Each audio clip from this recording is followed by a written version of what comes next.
a lot of cases, you don't even see this, man. This is pretty easy. Right. You don't even see this. It's right. like, dude, I'm not even going to measure that. But no, you're not going to see something like this where you can look to see where leaks are, and whether I'm talking to a business owner, business leader, or a service technician, installer, I don't care. If it's somebody I'm talking to, I just want to add value to the conversation so that going forward, they could be better off tomorrow than they are today, right?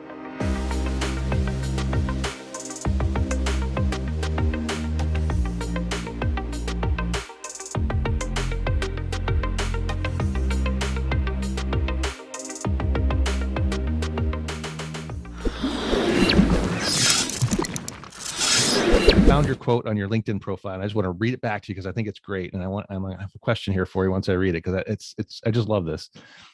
I enjoy attacking new business problems that need innovative solutions. I'm not looking to reinvent the wheel, but I'm always searching, listening, and expecting that a better wheel for these times is in the making, as long as we don't settle for the way we've done it around here, quote unquote, the way we've always done it around here. So in your mind, given the challenges over the past couple of years, especially, what does that better wheel look like to you? What do you see?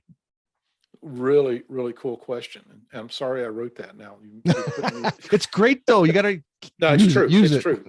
Yeah, I'm all about simplification, right? I want to make things easier for people. I want to make people's lives better tomorrow than they are today, right? And whether I'm talking to a business owner, business leader, or a service technician, installer, I don't care. If it's somebody I'm talking to, I just want to add value to the conversation so that going forward, they could be better off tomorrow than they are today, right? So lead them in the right direction, kind of grease the wheel a little bit, make it a little easier for them. So with all that, some of the tools and instruments and training that NCI focuses on are things that would appear on the surface to the layman, they would appear to be like almost a duh kind of a moment. Like, we're in the HVAC business. What does A stand for there, Rob? We're not, but yeah, air, right? Air. And we're not hacks too, right? There's no. Take the V out. Yeah, we don't need ventilation either. But let's just talk about the A first, because without A, you got no ventilation either, right? So the air side, you look at the air side of our business, and you would think that, well, okay, so you're a refrigeration guy. You got that refrigeration background, right? So let's just play a little game real quick. If I'm gonna tie it into air conditioning and refrigeration all at the same time. So we got an air conditioning system that's designed to operate at 400 CFM per ton for the area that we're in. So typical number. Let's say I got a 2.5 ton air conditioning system, Rob. So how many CFM does my evaporator coil need to have blowing across it? You can do math, right? So if we say 1,000, I would be 1,000 would be ding, ding. Where's my bell? All right. So 1,000 CFM. All right. So we got 1,000 CFM. What's the chance of you being able to get that refrigerant charge properly set if you have 1,000 CFM blowing across that evaporator coil? Pretty darn good, right? Yeah. You're going to get it right. Yeah. What's the first thing people most often do? They'll grab the gauges, throw them on, check pressures without. So here's the deal. So here's the deal. Yeah. I just told you a little while ago, the typical ducted system only delivers what percentage? Did you say 57?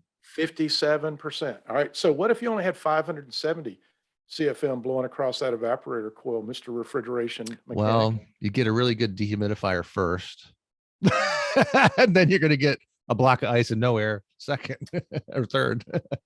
I mean, a low airflow situation. I mean, what's the chance of getting a refrigerant charge right? No, you're not gonna. There's no way. Zero.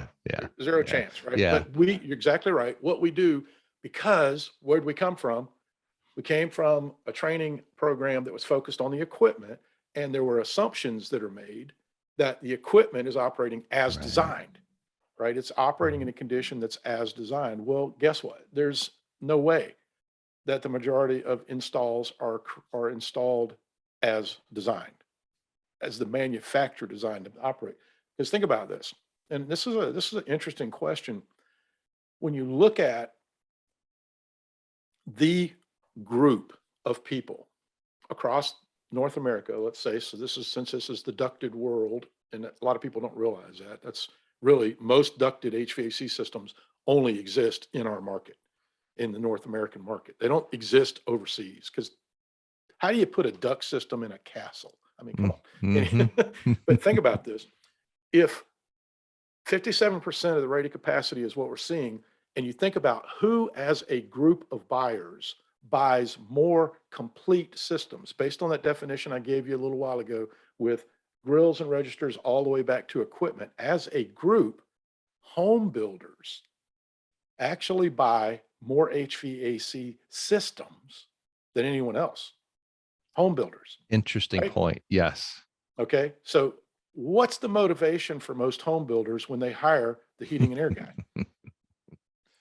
Low cost guy. I need you to save here and there. And who's the Right? last guy in? Right. Well, so we all agree home builders, the number one buyer of complete systems, and their number one motivation for most of them, not all of them, but for most of them, is lowest price. Well, the basic law of business balance prohibits paying a little and getting a lot. You can't do it, right? You can't do it. The guy that quoted that originally was born in the 1800s, and he wasn't wrong then. He's absolutely right today. I don't know if have you ever The heard that physics quote hasn't before? changed, correct? I mean, the laws of physics do not change They just don't with change. yeah, There's nothing new yeah. here, right? There's nothing new here, but our industry, unfortunately, we get caught up in this mindset of everybody's looking for the lowest price. Well, for sure, home builders are looking for the lowest price, but think about it. If you're getting ready to sell somebody 500 units, do they deserve some sort of discount, Rob? Maybe. Potentially, Mrs. potentially Smith, if it, Mrs. Smith, when she buys one, does she get the same discount? Not if you're smart, no, right? There's a difference between retail and wholesale, right? And wholesale, I mean, you're in that market, wholesale is when you're selling something to somebody that's going to be resold, right, right? Well, right. if I sell somebody an air conditioning system that's going to be a part of a house that's going to be Yeah. resold, I'm in the wholesale business. It's a different mindset. It's a different bill. But what we do, so many people learn, they cut their teeth in new construction. They find out, oh, the only way I can sell any jobs is low. And then they go talk to everybody else. And well, guess what? That low price guy does not own a flow hood. You're asking about the tools, right? They don't own a flow hood. They don't understand what are you talking about static pressure? No, I just no. know big room, two Yeah. holes, small room, one hole. That's all I know, Yeah. You won't right? find any sling psychrometers or What's that? manometers in their toolkit. Yeah, what's that? I know I mean, the in a lot manometer. of cases, you don't even see this, man. This is pretty Yeah. easy. Right. You don't even see Right. this. It's like, Right. dude, I'm not even going to measure that. But no, you're not going to see something like this where you can look to see where leaks are, right? I can tell where duct leakage is with a stupid infrared camera. You're Yeah. definitely not going to have infrared thermometers making sure you're getting the proper temperatures. You're not Mhm. going to have these tools when you're dealing with the low bid guy because the low bid guy can't afford them. And they also don't spend the money, they don't make the investments to educate their people. And unfortunately, when you have uneducated people with this tool, right, instead of these tools, when you have that kind of thing going on, guess what? You get what you bought, right? I always say, well, you Yeah. got what you bought, right? I mean, that's what you did. You bought low price, you got low price. And it's sad.